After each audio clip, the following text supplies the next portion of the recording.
9 physics की book हमने start की हुई है। उसके चैप्टर 1 to 6 तक न्यूमेरिकल्स लेक्चर मैंने अपलोड किए हुए हैं। आज की क्लास में हमने इसका लास्ट चैप्टर 7 है उसके न्यूमेरिकल्स देखते हैं। पॉइंट 1 न्यूमेरिकल की स्टेटमेंट क्या है? The temperature of a normal human body on Fahrenheit scale is 98.6। सबसे पहली लाइन पढ़ के हमें जो डेटा पता चल रहा है वो क्या है कि हमारे पास जो टेंपरेचर फ़ारेनहाइट में गिवन है वो कितना है? 98.6 लिख लिया। टेंपरेचर ऑन फ़ारेनहाइट, टेंपरेचर को कैपिटल टी से डिनोट करते हैं। फ़ारेनहाइट के लिए हमने स्मॉल एफ इसके नीचे छोटा सा करके लिख लिया, ठीक है।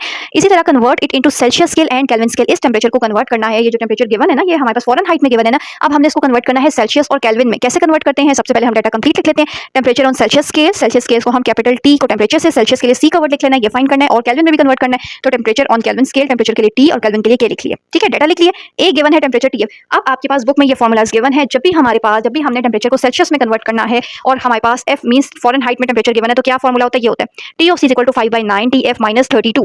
अब इस फॉर्मूले में टी एफ की वैल्यू हमें पता है, क्वेश्चन में कितनी है? 98.6, वो लिख लें। 98.6 में से 32 को माइनस करेंगे, कैलकुलेटर से सारा काम करना है, 66.6 आ जाएगा। अब आपने क्या करना है? डायरेक्टली 5 को मल्टीप्लाई करें 66.6 से, और जो आंसर आ रहा है ना, आंसर डिवाइडेड बाय 9 करें। जब इक्वल प्रेस करेंगे ना 37 आ जाएगा, ठीक है। टेंपरेचर फाइंड करें ना, इसलिए टेंपरेचर का यूनिट हमारे पास क्या होता है? डिग्री, इसलिए इसके साथ मैंने यहाँ पे डिग्री वाला सिंबल लगा दिया। अब हमने क्या करना है? ये जो मैंने टेंपरेचर कन्वर्ट कर लिया था, ये जो हमारे पास फ़ारेनहाइट में टेंपरेचर था, ये अब कन्वर्ट हो गया सेल्सियस में, कितना हो गया? 37। इसी तरह अगर मैंने टेंपरेचर को केल्विन में कन्वर्ट करना हो, तो केल्विन में टेंपरेचर कन्वर्ट करने का फॉर्मूला क्या होता है? T of K is equal to T C plus 273। T of से भी हमने फाइंड कर लिया 37, वो लिख लिया, प्लस 273 एज इट इज। दोनों वैल्यूज को ऐड करें, क्या आएगा? 310। केल्विन में कन्वर्ट करें ना, इसके साथ भी ये सेल्सियस में होता है तो सी लिख लें, ये केल्विन में कन्वर्ट हो रहा है तो इसके साथ ये लिख लें। तो अगर मैं अपने गिवन टेंपरेचर को केल्विन में कन्वर्ट करूं तो कितना होगा? 310। सिंपल सा क्वेश्चन था, बहुत ईजी है। सिर्फ इन न्यूमेरिकल्स के लिए आपको ये जो दो फॉर्मूले हैं ना, इनको अच्छे से याद रखना है, ठीक है। अब